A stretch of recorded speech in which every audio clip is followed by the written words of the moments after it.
Yo, what up? This is Sincere, spoken word artist, first video blog. Thought I'd give this a shot. I do have a background in broadcast media, but mainly on the radio, and I wanted to give this a shot. I want to start out by reading a poem called A Page from a Stud's Diary. I know it sounds a little corny, but um, just for my stud bros out here, maybe some of the films can relate to this, but check this out. The tear in her right eye comes from the passion in her left. When we made love, she made me constantly promise to never leave. Reflections of our first time, starting with her twisting in my dreads between her fingers, all the way to rubbing my back with her nails. I indulged in every essence because she was waiting to exhale. A sign of relief, constantly leaving her breathless. After a while, would turn into grief. I was the stud that made good love to her. Too good. You know, that shit that was too good to be true. And she still thought I would leave. Simple things like roses and cards just because. Wanting to be wherever she was. Showing her random acts of affection, but it wasn't enough to make that connection. With her and to her. You know what? Her defense when we talked didn't even make sense. She said her heart had been broken, scorned and torn, and the shit with me was too intense. The thought of her being wide open mentally and physically made her choke. So the very promise I swore on my life to keep was reciprocated upon me because in the end, that film was the one that decided to leave. So the topic of today's blog is going to be the brokenness and moving on. I think we all, as lesbians, as women, have all had our heart broke voluntarily and involuntarily. A lot of our hurts have come from deception and lies of other people. Some were due to situations that we allowed and we put up with. And, time and time again, we were promised that things would change, but they never did. It just gradually got worse.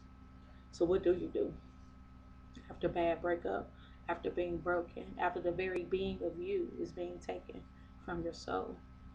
After you look down on the ground and you see your soul scattered on the ground like a mirror and a bunch of little pieces, who puts that back together? Has to be you. So, how do you pick up the pieces? Brokenness starts from the inside out. From the inside, from your spirit, from your heart, from your soul, from your mind. What you think, what you feel, what you listen to, all comes out in your words and oftentimes in your actions.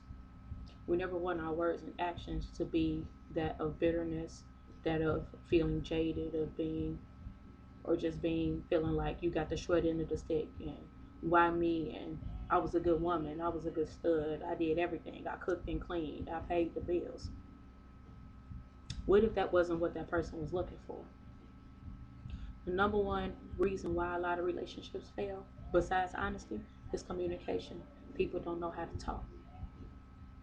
Once you find out what that person needs from you and what you need from them, if you all are not giving and receiving the same thing, I don't care how good they look, you don't need to be with them. That's period dot. I mean, we all know that, but sometimes we try to force ourselves in situations that we don't really need to be in. Pick up the pieces of you, get to know you, fall in love with you again. Find out what it is you like to do, whether it's sit around and play video games all day, do hair, write poetry, listen to music, sing, dance, travel, cook, whatever it is that you like to do before you attach yourself to this person and got in this relationship. And now that that relationship is no longer and you're now broken, find out what are those things that hold you together. And chances are you'll be right back where you need to be, if not in a better position. A woman's worth. A lot of us don't know what we're worth, whether you're a femme or a stud.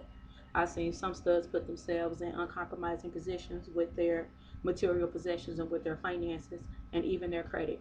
I'm one of them.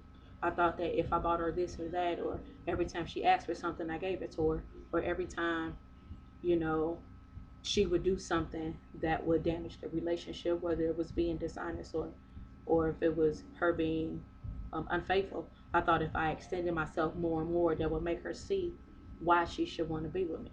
And I've seen femmes and studs both go through this situation to say, well, maybe if I did this, or maybe if I did that, maybe they'll pay more attention to me, or maybe they'll want to stay home, or maybe they'll see that I'm the only one for them.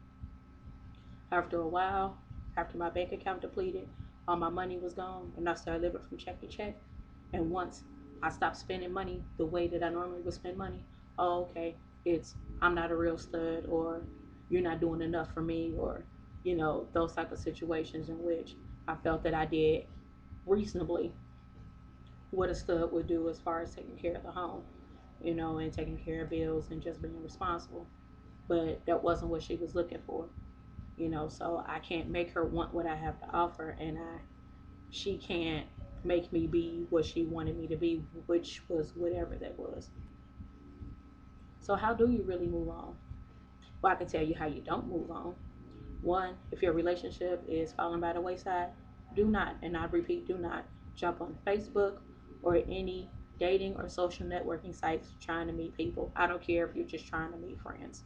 Reason being is because just like you're in the situation with that person, you're spiritually tied to them still. So if you do meet another person and you're liking their conversation and you're feeling their vibe and you even may be physically attracted to them, that's another spirit or soul that you may be tying yourself to. At some point in time, you might find yourself tied between two people. Or if you're meeting and having these conversations with different people and you haven't closed that door over here, that really is where you need to be. You find so many different people, I'm saying, attached and tied to you. And it's hard to decipher who's who, because it'll be a little bit of this here, a little bit of that, and a little bit of this over here, to where you really don't know who and what it is that you really want. And I think that's a lot of times why lesbians bounce from relationship to relationship, is because we just be involved with just so many different people, to where, okay, you get with this person, you finally make a decision, and then you find out that person they had these qualities, but maybe one or two that were important to you that maybe this chick over here had, and you just find yourself in the mix up with a whole lot of that. And that could be with a stud or a family, it really don't matter. But do not jump on the internet and start talking to other people if you're in a situation, because that's just definitely going to be bad.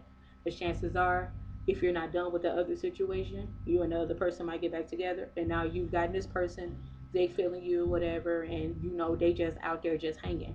So when your babe make you mad, you back over here. Definitely not good. Learn how to control and manage your emotions. That's something that is different, for me, and not saying or doing things out of anger. And it's because I was so much on guard from my last relationship, to where I expected that any woman that I met was going to be just like her. Some people say that that's stupid to feel that way, but when you go through certain situations, it's hard to believe that, you're going to meet someone that's actually different.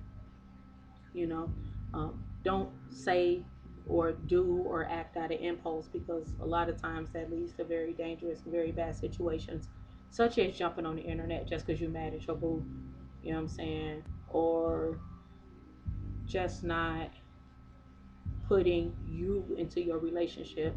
Instead, you're taking that outside energy and you're putting it on the internet, and you're having text message relationships with other people. Definitely could be a bad thing. Finally, I say learn how to be honest with yourself as far as what it is that you want in your life. If this person comes into your life and they do not have the qualities that you're looking for, do not get with that person.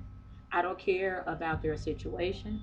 I don't care about you saying they having a situation. I don't care if you saying, well, maybe I can work with them or work on them, because if they're pursuing a relationship, they should already be worked with and worked on. And if they still got situations that need to be worked with and worked on, that's not a person that's really ready for a relationship. I just think as women, we accept too much. We accept too many different situations. Oh, will they still live with their ex? That's a big no. Don't ever accept that. Oh well, they still got an apartment with a lease in their name, or whatever the situation may be.